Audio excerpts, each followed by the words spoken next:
Алексей Олегович, а сколько еще ремонтных работ, сколько улиц еще ремонтируют в Чебоксарах? В начале года мы спланировали для себя ремонт 18 участков, 18 улиц на территории города. Хотя средств у нас хватало только на 15 дорог, но мы решили с опережением, утвердили для себя план на 2020-2021 год. После того, как в июле месяце правительством Российской Федерации было принято решение о выделении дополнительных средств в размере 340 миллионов рублей, мы оказались к этому готовы. Спасибо руководителю республики Олегу Алексеевичу Николаеву за то, что все дополнительные средства, все 340 миллионов рублей направили на ремонт именно чебоксарских улиц. А какие еще дороги в городе будут реконструированы в ближайшее время? Сейчас очень много вопросов у автолюбителей насчет реконструкции улицы Гражданской и насчет реконструкции Лапсарского проезда.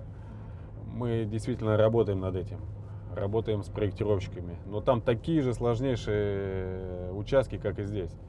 И там нужно переложить очень много коммуникаций, спроектировать тротуары, освещение, строить очистные сооружения. Огромный объем работ, и проектировщикам это сделать непросто. И почему мы не начинаем? Потому что не можем получить качественный проект, а требования сегодня жесткие. Эти дороги планируются в 2022-2023 году. Нами накоплен достаточный опыт в сфере дорожного строительства.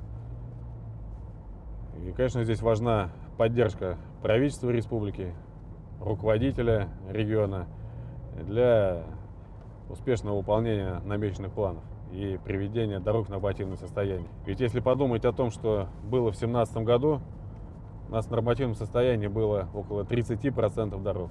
А по итогам этого года нормативное состояние дорог будет 72%. То есть практически в 2,5 раза качество дорог на территории города за 4 года увеличилось.